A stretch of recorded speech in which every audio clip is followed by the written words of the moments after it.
কিছু ঋণ কখনো শোধ করা যায় না, এমনই অমূল্য তার মাহাত্ম্য। কিছু বীরত্বগাথা অনুপ্রেরণার, মনে হতে পারে রূপকথার কোনো অধ্যায়। সাইফুল আজম বাংলাদেশেরই এক দুঃসাহসী বৈমানিক, যাকে আজও শ্রদ্ধাবনত হৃদয়ে স্মরণ করে ফিলিস্তিন। 1967 সাল আরব ইসরায়েল যুদ্ধ, ওই যুদ্ধেই অংশ নিয়েছিলেন বাংলাদেশি বৈমানিক সাইফুল আজম। তৎকালীন পাকিস্তান বিমান বাহিনীর এই প্রতিনিধি যুদ্ধে লড়েছিলেন ইরাকের হয়ে। যুদ্ধটা স্থায়ী হয়েছিল মাত্র 6 দিন, তবে অসম সাহস আর অনন্য রণনৈপুণ্যের যে পরিচয় সাইফুল আজম দিয়েছিলেন তা আজও কৃতজ্ঞ চিত্তে স্মরণ করে ফিলিস্তিন। যুদ্ধ শুরুর মাত্র 5 দিনের মধ্যেই গাজা এবং সিনাইয়ের কর্তৃত্ব নিয়েছিল ইসরায়েলিরা। 1967 সালের 5 জুন সিরীয় বিমান বাহিনীর 2/3 শক্তি ধ্বংস করে দেয় ইসরায়েলের বিমান বাহিনী, যেন অসহায় আত্মসমর্পণ করেছিল মধ্যপ্রাচ্য। কোনো প্রতিরোধের মুখেই পড়তে হয়নি ইসরায়েলকে। মিশরের কাছ থেকে গাজা, সিনাই উপদ্বীপ, জর্ডানের কাছ থেকে পশ্চিম তীর এবং পূর্ব জেরুজালেম দখল করেছিল অনায়াসে। আরবদের এমন দুঃসময়েই ত্রাণকর্তা হয়ে জর্ডানে যান সাইফুল আজম।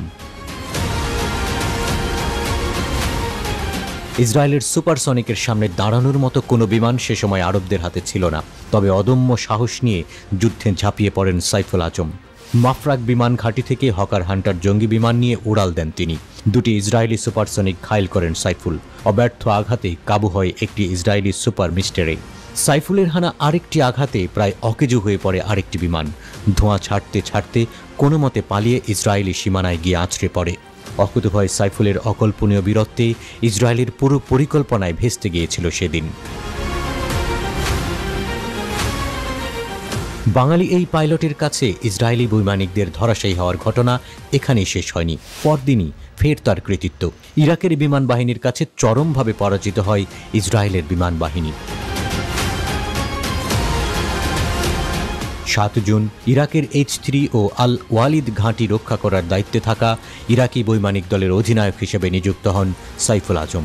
ইসরায়েলি বাহিনীর আক্রমণে গুলিতে নিহত হন আজমের উইংম্যান। ভূপাতিত হয় 2টি ইরাকি বিমান, কিন্তু পাল্টা জবাব দিতে ভুল করেনি সাইফুল আজম। তার অব্যর্থ টার্গেটে ধরাশায়ী হয় মিরেজ 3C। যুদ্ধবন্দী হিসেবে ধরা হয় মিরেজের ক্যাপ্টেনকে। পরে তার বিনিময়ে জর্ডান ও ইরাকের সহস্রাধিক সৈন্যকে মুক্ত করে দেয় ইসরায়েল।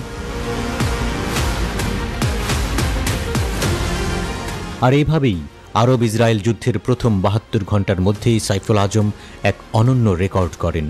ইতিহাসে তিনিই একমাত্র ব্যক্তি যিনি ভূপাতিত করেছেন সর্বোচ্চ 4টি ইসরায়েলি বিমান। এমন অসাধারণ বীরত্বের জন্য সাইফুল আজমকে নাত আল সুজাহ সামরিক সম্মাননায় ভূষিত করে ইরাক ও জর্ডান সরকার।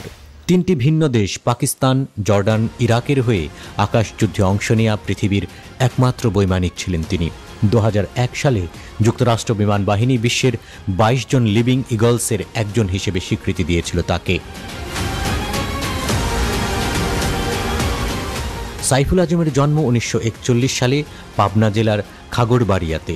1979 সালে তিনি বাংলাদেশ বিমান বাহিনী থেকে একজন গ্রুপ ক্যাপ্টেন হিসেবে অবসর গ্রহণ করেন। 2020 সালে বার্ধক্যজনিত কারণে তার মৃত্যু হয়।